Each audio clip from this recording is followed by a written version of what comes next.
J'ai mal à ma voix. Beaucoup de personnes que j'accompagne en individuel ou en groupe ont un lien compliqué avec leur voix. Et pourtant la voix quand même. La voix c'est quelque chose d'extrêmement important, c'est notre outil de communication numéro 1. C'est par lui que je m'exprime la quasi-totalité du temps. C'est lui qui me permet d'être en lien avec les autres autour de moi. Mais c'est aussi le reflet de ma personnalité. Albert Mehrabian dit que la voix, c'est 38% de l'impact qu'on a sur les autres. Imaginez alors lorsque vous avez un lien compliqué avec votre voix, avec 38% de ce qui impacte les autres, avec 38% de ce qui vous représente, de ce que vous dégagez auprès de votre entourage, et aussi, comme je le disais précédemment, avec votre outil de communication numéro 1. Et cette voix, qu'elle soit chantée ou parlée, vous représente totalement.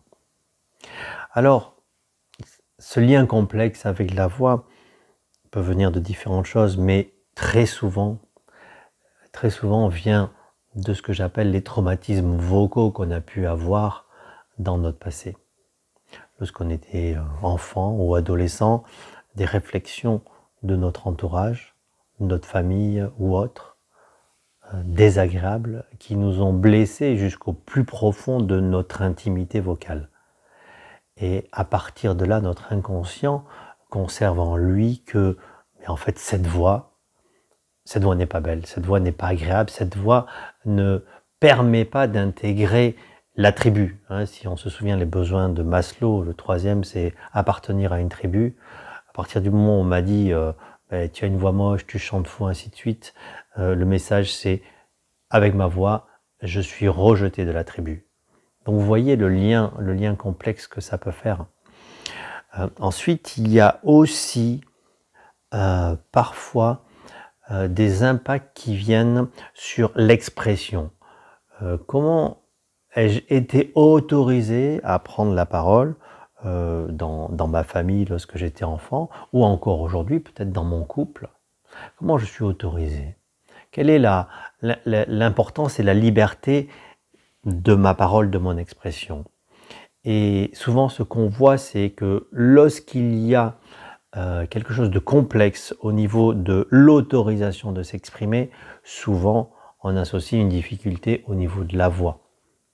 Évidemment, puisque la voix, c'est l'outil numéro 1 de l'expression. Et souvent, je rencontre des gens qui ont un désamour de leur voix, qui la trouvent moche, qui sont capables de sortir des tas d'adjectifs très négatifs sur leur voix, alors que personnellement, je ne trouve pas que leur voix soit particulièrement moche. Elle est parfois d'ailleurs très jolie. Et donc il y a cette subjectivité, ce jugement qui n'est pas juste et qui est négatif envers sa voix. Et tout ça, c'est vraiment ancré au fond de soi. Alors que faire en fait? Eh bien, souvent ce que je propose, c'est deux choses. D'abord, essayer de comprendre qu'est-ce qui s'est joué. Pourquoi il y a ce désamour et cette complexité envers notre voix. Comprendre, c'est souvent intéressant pour pouvoir avancer. Et puis ça permet d'avoir différentes pistes aussi de cheminement.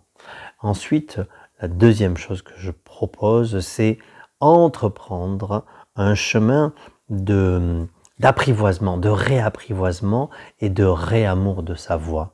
Parce qu'en fait, quand vous étiez bébé, votre voix, vous n'aviez pas de problème avec votre voix. Lorsque vous aviez 3 mois, vous pleuriez, vous gazouilliez sans aucune retenue. Et donc, voilà, ce que je propose, c'est refaire tranquillement ce chemin vertueux de réamour et de réapprivoisement de la voix. Pour que petit à petit, on se rende compte en fait que c'est ok, ma voix elle est pas moche, ma voix c'est pas une problématique. Ma voix ça a été une problématique il y a peut-être 40 ans, lorsque j'ai été exclu de la tribu parce que j'ai vocalisé. Mais se dire que en fait cette exclusion n'était pas liée à ma voix, mais ça appartenait à ceux qui l'ont formulée.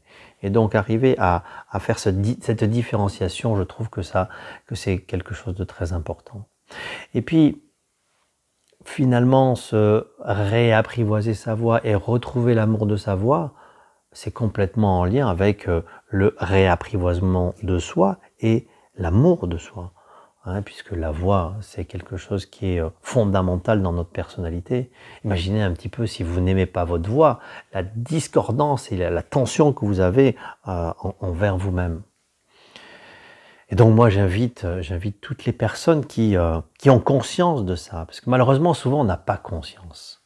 On sent qu'il y a un truc qui ne va pas, mais on n'a pas conscience. Et donc j'invite toutes les personnes qui ont déjà franchi ce pas, d'avoir conscience de cette problématique, eh bien à cheminer tranquillement avec la plus grande bienveillance envers vous et en évitant de vous mettre toute forme de pression sur cette évolution.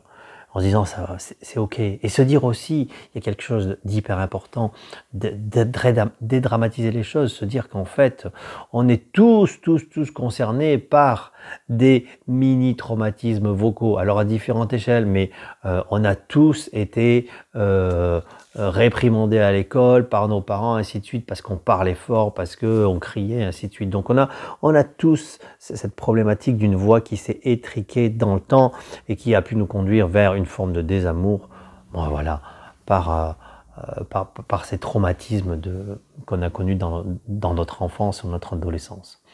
Voilà, donc faites ce chemin tranquillement, en paix avec vous, et puis vous allez voir ce que vous allez trouver sur ce chemin. Ça sera que des vertus, et pas que des vertus vocales, aussi beaucoup de vertus, de vous envers vous-même. Bon chemin à vous!